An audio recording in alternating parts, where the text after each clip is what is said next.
আজকে সৌদিরা ব্যবসা শুরু করেছে, ব্যবসা ধর্মের নামে ব্যবসা ওরা করছে সবচেয়ে বড় ব্যবসা। আপনারা আমাদের গ্রামে গঞ্জে কিছু মোল্লা মুন্সি বেচারারা 200-100 টাকা ধর্ম ব্যবসা করে, আমরা এর বিরুদ্ধে কথা বলি, তাই না? সবচাইতে বড় ধর্ম ব্যবসা করতেছে এখন সৌদি আরব। আমেরিকা হামলা করছে ইরানে, ইরানিরা হামলা করছে কাতার, কুয়েত, ওমান, এই সমস্ত জায়গাগুলিতে। তো আমার প্রশ্ন হলো, এই যে হামলা পাল্টা হামলা মারা যাচ্ছে কারা? মুসলমান। শিয়া বলেন না সুন্নি বলেন, মারা যাচ্ছে মুসলমান। সম্পদ ধ্বংস হচ্ছে কাদের?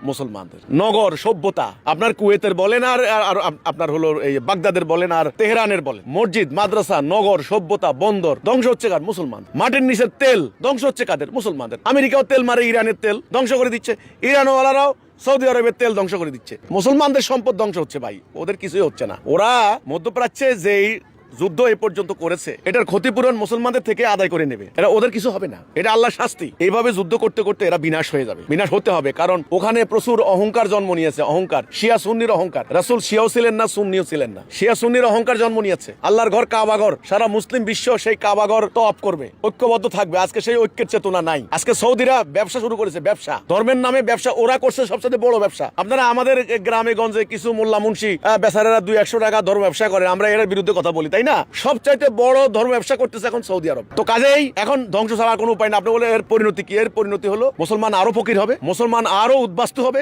আরো পরনির্ভরশীল হবে, আরো ওদের তাবেদারি করতে হবে। ওরা অস্ত্র দিবে। এই যে শুনলাম মানে এই হামলা, ইরানের হামলার কারণে মধ্যপ্রাচ্যের তেল সমৃদ্ধ কয়েকটা রাষ্ট্র অলরেডি কয়েক বিলিয়ন ডলারের অস্ত্র অলরেডি দিবে আমেরিকা। তাহলে আমেরিকার অস্ত্র রপ্তানি হবে, তাদের বাণিজ্য ধাই করে বাড়বে, তাদের ইকোনমি স্ট্রং হবে, তাদের ডলারের দাম আরো বাড়বে। আপনি আরো ফকির হবেন, আপনি আরো মানে দরিদ্র হবেন, আপনি আরো মানে অন্যদের উপর নির্ভরশীল হবেন।